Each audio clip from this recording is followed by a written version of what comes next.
Hi everyone. I have thought of many ways to do this, and to be honest, none of it hurts any less. I have figured out in my head, should I tell you guys the truth or should I just play along with it? But I think the best is just to tell the truth. As you all know, I and my team has really prepared for this trade fair, for Houston and for New York. So many sleepless nights in preparation for this trade fair, but it hurts me to tell you guys that I won't be there,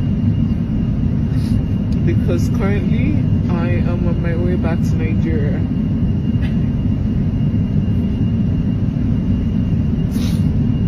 So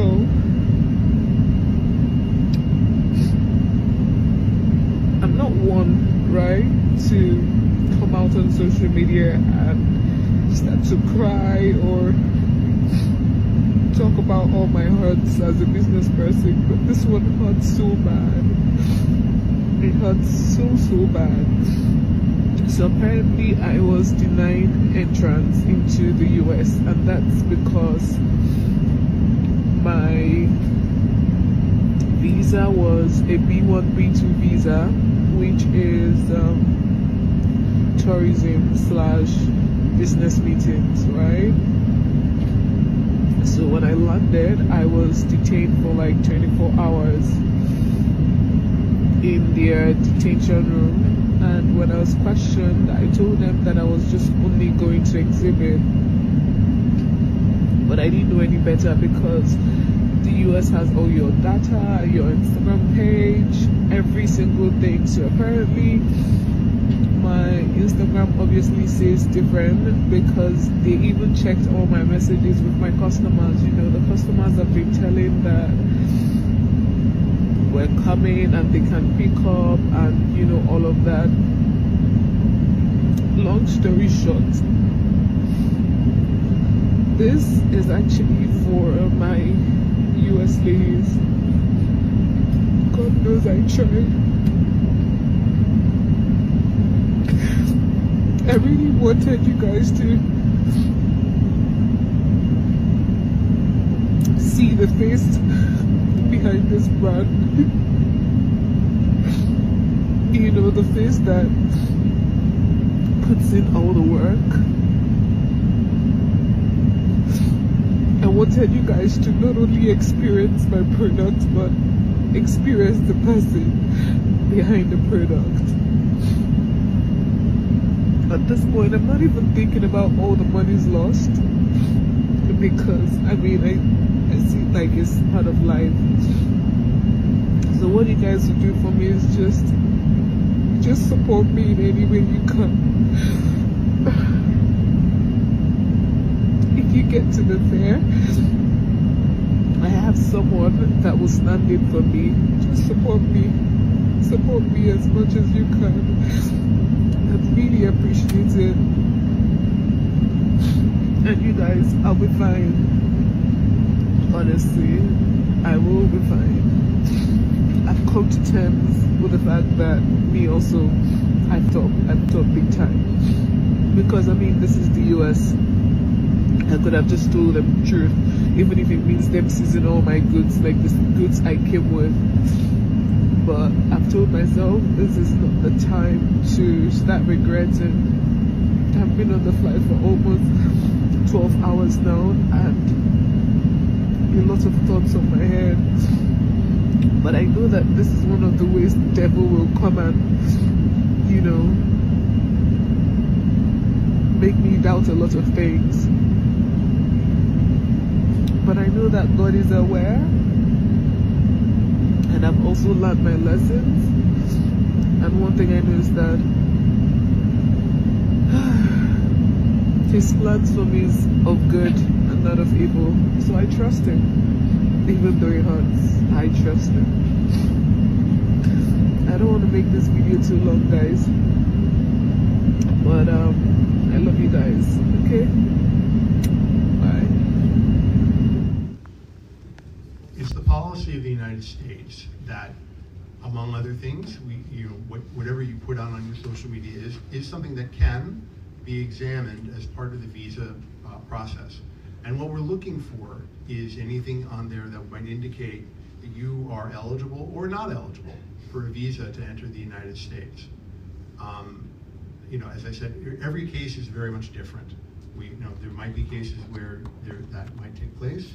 There are also many cases where it's not. So that information, as I said, when we evaluate someone's eligibility for a visa, we look at everything. And certainly we look at things that are publicly available, what is said during the interview, any documents that are submitted, and we look at the whole circumstances to see whether or not someone is eligible for a visa or not.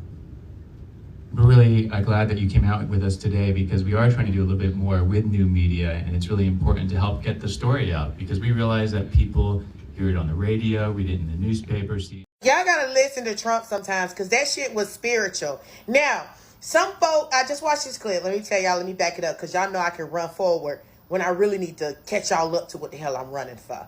Okay, so we're talking about the birthright citizenship, right? And Trump in the press conference talking about the 14th Amendment was for the babies of slaves. Okay? Not folk coming here on vacation. Not folk not just coming here and doing shit, the wrong way, whatever. And he kept saying that. The babies of slaves, the babies of slaves. Right? Y'all know why that's funny and why that tickled me? Why that tickled me on a spiritual level? Is because in them diaspora wars, what did folk like to call us? What was one of their favorite insults? Slave babies. Slave babies. And Trump said the 14th Amendment, birthright citizenship, was for the babies of slaves. If they want to take away birthright citizenship, take it away from everyone. And then let's all do 23andMe and see who's from the Americas. I mean, if we're going to be racist, we might as well do it right. DNA test for everybody. They come to this country because they want a better life.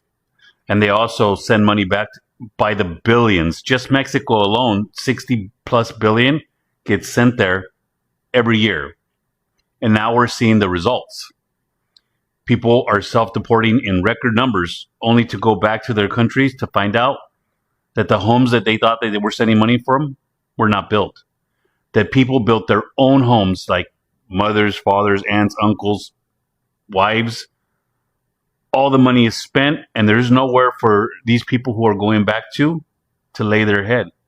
I've seen countless videos of where parents tell them, no, you're not welcome here. After decades of sending them money. It's a harsh reality that you come, you break your back here, and they live a better life in the country you left with the money that you sent them. And that's the harsh truth. There's thousands of videos here. I wish I could play them for you, but you would, if you don't speak Spanish, you're not going to understand them. But people are crying. There's just nothing for them in their country. Not even their relatives care to give them a place to lay their head. Sad what's happening, but it's showing true colors. Really can't trust anybody in this world. Okay, so I'm probably going to have this because it's probably a little bit in this article, so I'll probably play this at a 2x speed, right? So this is going directly with the young woman who was crying on the plane stating that she got denied the visa and now she is on her way back to Nigeria. Article states that the United States Embassy wants every social media user's name of the past 5 years on new visa applicants. The United States Embassy in Dublin is tightening its visa requirements, stating that future applicants looking to visit the country will be required to divulge all social media usernames or handles for every platform that they have used for the past 5 years and on their visa application form. The embassy also stated that it wants people to set their social media profiles to public, reiterating a move announced last week by the United States Department. Had Taoiseach Mitchell Martin stated that the measure is excessive. Quote, "I don't approve of them and I don't agree with them. There is an issue around freedom of speech, but it's more the atmosphere that's created by these measures. the fear and the anxiety that young people now experience traveling is affected. This will apply to all applicants for F, M, and J non-immigrant visas. The J non-immigrant visas is best known for these. It covers work in the United States for a limited period, while its J1 iteration allows student and college graduates to enter the United States during the summer for work and travel in the United States. And F non-immigrant visa allows foreign nationals to enter the United States temporarily to pursue academic studies at certain institutions. The M non-immigrant visa is similar, covering education in non-academic or vocational fields such as technical or culinary pursuits. The new measures do not affect electronic systems for travel authorizations or the ESTA visas. Handles or usernames are not necessarily the person's real name and may instead be used as an alias for online profiles. The United States Embassy's guidelines. In a statement, the United States Embassy stated that visa is a privilege, not a right, for travelers, and that every visa decision was a national security decision. The embassy stated that it will resume scheduling F, M, and J non-immigrant visa applications soon. Quote, the United States must be vigilant during the visa insurance process to ensure that those applying for admission into the United States do not intend to harm Americans and our national interest, and that all applicants' credibility establish their eligibility for visa sought, including that they intend to engage in activities consistent with the terms for their admissions. Omitting social media information could lead to visa denial and ineligibility for future visas. The United States Department states that it's committed to protecting our nation and our citizens by upholding the highest standards of national security and public safety through our visa process. We use all available information in our visa screening to vet to identify visa applicants who are inadmissible to the United States, including those who pose a threat to United States national security. Under new guidance, we will conduct a comprehensive and thorough vetting, including online presence of all students and exchange visitor applications in the F, M, and J non-immigrant classifications. To facilitate the vetting, all applicants for F, M, and J non-immigrant visas will be instructed to adjust their privacy settings on all of their social media platforms to public. So this is all I'm saying. At the end of the day, a lot of people have brought these decisions, these things directly on themselves. Even if they didn't specifically vote on it, somebody who looks just like them, that is from the exact same bloodline, culture, heritage, tribe, whatever it is that people say that they're so proud about, these are the people that helped to enact this change, of which has now denied you access, which has now enabled the United States government to say that, oh, well, guess what? Maybe before we didn't need your social media, but now we need that because we gotta look at y'all sideways because we don't like the way that y'all moving directly in our country. The United States has every right to sit up there and say that. You have a lot of people out here that take the freedoms of the United States for granted. The freedoms that are given here are not given abroad. Every other country will sit up there and tell you the moment of time that you decide that you want to fly a flag, we're either getting you up out of here, or guess what? We're going to say that you're an agent of chaos and we're going to jail you. Either which way, they're going to get you up out of there. But yet, you don't hear people complaining about that. You don't hear people, oh, you're trampling on our freedoms, our rights, and nah, every country is different. The United States, this is why people say that the United States is the greatest country directly on the planet. This is exactly why. And it's because the United States allows people to do certain things that you would not be able to do in other places. If you decide, if you want to be dumb enough and travel to China and you want to decide to wave your flag in, I promise you they are putting you in prison, and rightfully so. You have no business doing that.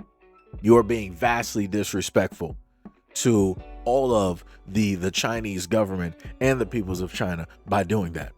You should never in a million years ever think of doing anything like that. Like I said, you'll just be put in prison, and America better not try to get you out. Better not try to get you out. Because like I said, people just want to go places and be stupid and disrespectful and think that they just have these inalienable rights and all this other type of stuff to be able to. No, you don't. You don't have the right to go to somebody's home and be disrespectful. You don't.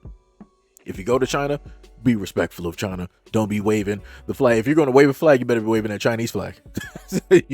you better be waving that Chinese flag to sit up there and let those people know, like, yo, thank you for letting me come up over here. Let me show some love directly to y'all and all this other type of stuff. Like I said, only in America can people decide that they want to be inside of America while talking negatively about America and knowing the fact that you're not born here and you didn't come from? That's crazy to me. That's wild. That is wild to me. And again, a lot of these people are runner and track stars. A lot of these Nigerians, they would never go back home and be in Nigeria and start talking real greasy about Nigeria. You ain't gonna do that. You're not about to be out there protesting and talking about the president and doing this and doing that, because they will find you. They will find you. And the craziest part is, no matter whatever disagreements that these Nigerian immigrants have when they come directly over here, they want to specifically talk about America as if they did something here. Y'all ain't do nothing here. Y'all ain't do nothing here in America. Talk about your Nigerian. Since you want to be big and bad, talk about your Nigerian government. Talk about your Nigerian. Oh, that's right. You're not going to do that because they can probably find you. Your family's back home. Your friends are back home.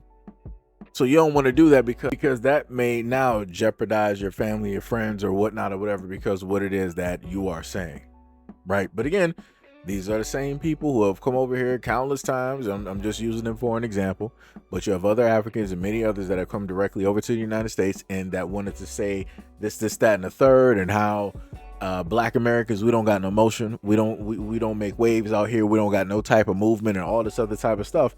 But come to find out, guess what? The 14th Amendment, birthright citizenship, it was for us. The same people that y'all like to tout and be like, oh, you're nothing but slaves. You're nothing but slaves, nothing but slaves. Well, guess what? The slaves are the ones that actually have legal benefits here. We're the ones that actually have rights here, and you don't. Whoops. Look at that. The same thing for years that you try to tout and use against us as an insult directly online and many other places because, oh, you guys don't know where you come from. You don't have a tribe. You don't got a language. You don't got a culture. You don't got this. You don't got that. Well, guess what? Now you can go back home to all of that. That's what you can do. So again, I'm not sure specifically what the Nigerian woman wrote on her social media over the last 5 years, but obviously it must have been something enough where her visa was now declined and she's on her way back to Nigeria. Like I said, y'all better be talking real nice. Start talking real nice. Like I said, y'all got to start switching it up now. Even if you got to fake it, you better start faking it real nice when you sit up there and talk to Black Americans, because you will be up out of here real quick. Like I said, a lot of y'all statuses right now is up in the air. And this is only because of the energy that you guys have placed directly out there when it deals with Black Americans. The amount of disrespect you guys have placed out there when it deals with Black Americans. The amount of rhetoric, the amount of negative talking points that you guys have always wanted to put out there when it deals with Black Americans. Even though historically speaking, we've always tried to show love, compassion, support, sympathy, empathy, value directly to you, to stuff that we didn't even understand. But we tried to give and show that in a variety of ways, by way of the music, by way of the culture, by way of the movies, by way of anything written, documentaries, and so on. We tried to do so much to embrace in order to get told we're not like you. So now we're sitting here telling you you're not like us. And there it goes. This is how it works now.